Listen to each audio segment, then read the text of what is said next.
All right, let's dive right in. Today, we are tackling one of the biggest questions you can possibly ask, a question that pits ancient common sense philosophy against an idea that was, well, completely radical. You know, it's a question every single one of us has probably asked at some point. Before the stars, before planets, before matter itself, what was there? I mean, how did all this get here? For thousands of years, the answer actually seemed pretty obvious. And this was it, this powerful, really intuitive idea from the ancient Greek philosopher Parmenides. It became the bedrock of Western thought. Ex nihilo nihil fit. I mean, it just makes sense, doesn't it? You can't make a sculpture without some stone. You can't cook a meal without ingredients. Something can't just pop into existence from absolute total nothingness. And if you follow that logic, well, it leads you to a pretty profound conclusion, the same one the ancient world, especially the Greeks, came to. The universe, in some form or another, must have always existed. It had to be eternal. The formal name for this idea is Creatio ex materia, which just means creation out of matter. In this view, you can think of a divine being, or maybe a whole pantheon of them, acting like a cosmic artist. They didn't create the clay itself. Nope, the clay was already there, eternal, just like them. Their job was just to shape it, to bring order and beauty out of some kind of pre-existing chaos. Aristotle actually built this really powerful logical case for it.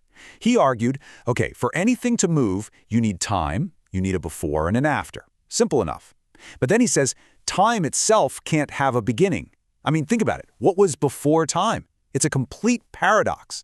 So his solution was, well, time and motion must just be eternal. And if that's true, then the physical universe, which is always in motion, must be eternal too. And for centuries, this was pretty much the only game in town. It was the dominant worldview.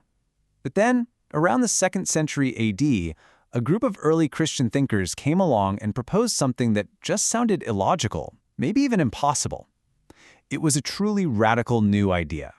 They called it Creatio ex nihilo, creation out of nothing. This doctrine proposed that God didn't work with any pre-existing stuff. He didn't need it. In this view, God alone is eternal, and from absolute total nothingness, He brought everything into being.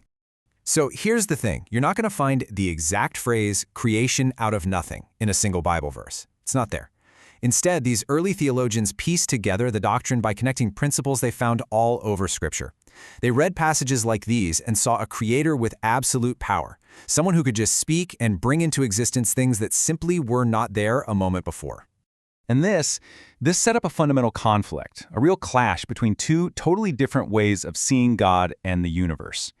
Was the divine a craftsman, or was he a creator? This quote from Theophilus of Antioch just nails the core argument. He's basically asking, look, if God just rearranged matter that was already lying around, what's the big deal? A human artist can do that. Is that really ultimate power? No, he argued, God's true, unique power is shown not in shaping what is, but in creating it from what isn't. So let's put these two worldviews right next to each other, because the difference is huge. The Greek view sees God as a craftsman, working with eternal matter that's basically his co-equal.